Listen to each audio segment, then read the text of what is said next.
we call it spiritual practices for a reason. You keep practicing it. You don't just do it once or just think about it and it just happens. I've watched Sue-Ann go through this process many times, and it's breathing, it's getting into a certain posture and so on. And she even has a wonderful app that helps guide her in terms of her meditation and her time. And she dedicates that to that. So she repeats that very regularly. So it isn't just, I did it once.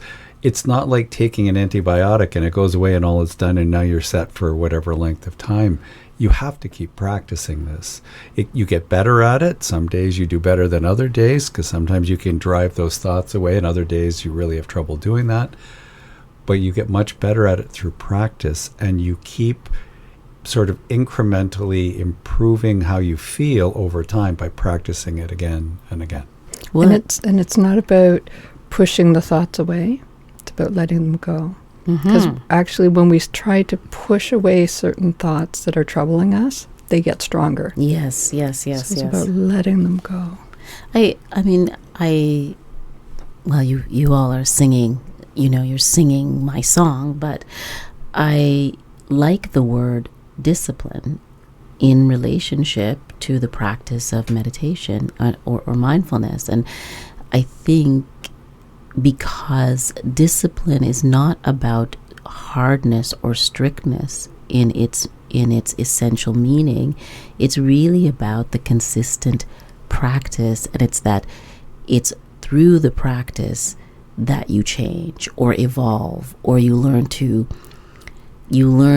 be with the thing that is hurting you. So if we bring it back to the parishioner who is, worried about having this conversation, but these things are really plaguing her, would you say to her it's about learning to sit with the discomfort and still breathing into the present of the moment? Is that how you would? I think that is a helpful way of expressing it. Yeah. I think also that community is important. And there is something about meditating in community, or singing in a choir, or walking with a friend. And so I would encourage that. Yeah, I think it's hard when we're feeling down, depressed, to be with other people. Yes. We just feel like we just want to stay by ourselves, stay away from people.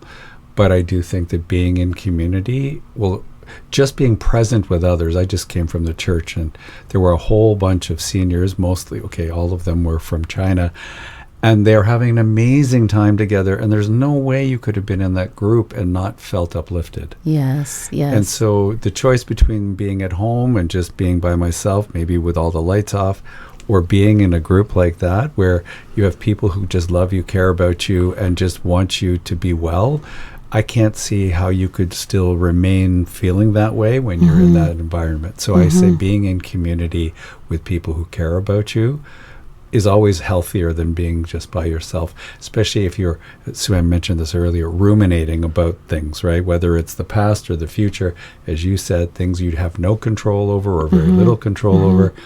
Whereas instead, if you're with this group of people, you're just enjoying life. It's about being in community. About being in community with others requires knowing how. And where I'm going with this is that it seems like people are unlearning how to be in community because we have our phones and we're so connected on, I was on the GO train yesterday and I just decided to look around and everyone had their neck. I was so worried the yoga person in me was so worried because everyone's neck was, curved over and everyone was looking at their phone. And I just thought, imagine if we were all looking at each other, if we were actually speaking to each other. But that would be weird, right? It would be weird to just start talking to people or, saying, how are you? We would find that strange. And I think that's because we are unlearning the behavior of being in relationship with others who don't even have to be connected to you. You're just being a human being. We've been spending a lot of time walking in Toronto lately. And if you want to shock somebody, you look them in the eye and say hello. But I think that's even true in Oakville. When we walk in our own neighborhood, we shock people when we just say, hi, how are you? How are you doing? Not our immediate neighbors who at least recognize who we are, but anybody who doesn't know us. It's shocking. And I really think it's a horrible situation. And probably the pandemic just sort of made it worse when we all got locked down. And although I have to say, even then, at least when we went out for those walks, when you escaped and you went on trail walks and you'd see all those beautiful stones where people had painted messages and so on. So they were trying to stay connected. And I think that uplifted a lot of people. But it was a reminder that any connection and community can help us to feel better and be healthier. Do you think that's the role of spiritual homes and communities, churches and temples now, to help reinforce that connection that we can talk? You can always come here. You can always you have a home here. That's always been true. And it's about really seeing people and loving them for who they are, because we all need that. Right? We need people to see us, to care about us, to know us, and to love us for who we are. Not the facade we put on. Yes. But really who we are. And in a healthy faith community, that's what you find. There's a couple of folks in our parish who had life partners for 40 or 50 years who recently lost those life partners. And both of them have said to me the only reason why they are able to keep going every day is because they have this church community, and this church community keeps encouraging them, supporting them, holding them up, caring for them. And otherwise they would be in such a deep depression they wouldn't be able to function. Yeah, someone said to me, we were chatting, and they told me that the community was important to their wife. And so they didn't think a lot about it before, but when they come, it reminds them of her. And so that's part of why it's important for them to come. But now their friends have grown, and their wife has not been replaced, obviously, but there's a service there. And I felt like that's an amazing thing for her to leave for her partner also, right? Powerful. Last question, because the time is just flying by. and for those of you who are not in the room with us, it's 99 degrees outside. So we're like in this beautiful cool space. And so cool that Jeff needs to wear his music box hoodie. Yes. Well, now I think Jeff is going to be doing his sermon in a hoodie. I like it. But in this same chapter 14, Dr. Miller talks about the 3 doors. Could you talk to us a little bit about that? I think that's a great image to leave our audience with. Yes, okay. So this is a spiritual practice that Lisa Miller developed herself. And essentially what she invites people to do is to create a timeline of their life, and then to think of a time when a door closed on them. And she calls those closed door moments the red door.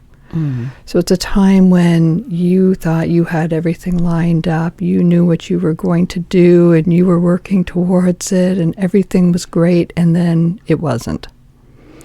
And things didn't go the way you thought they would go, and that door closed on you. And then you take some time, create some space, open yourself up, you look around because you have to, because that door closed. So now you have to figure out what is next. But you see a yellow door. There's a new opportunity that's present to you. that has been gifted to you by life, by the universe, by the consciousness that's in and through all of us. And that yellow door presents something wonderful, something even better than the red door. And so you have this beautiful yellow door moment, and then she invites us to think about who along the way helped us, guided us, who were our trail angels or trail guides, the people that might have nudged us towards that yellow door or in some way facilitated that new experience. And she invites us to do that 3 times to really get a handle on our life. So that's why it's the 3 doors. Yes. Because you find 3 experiences of red doors. Yes. So the closed door and then an opening, a closed door and an opening. So it's really training your mind also to see that a closed door is not the end. That's right. It's just that path is not the right path, but there's always another. That's right. So what seems like just a terrible thing can be an opportunity for something else. I very much love that.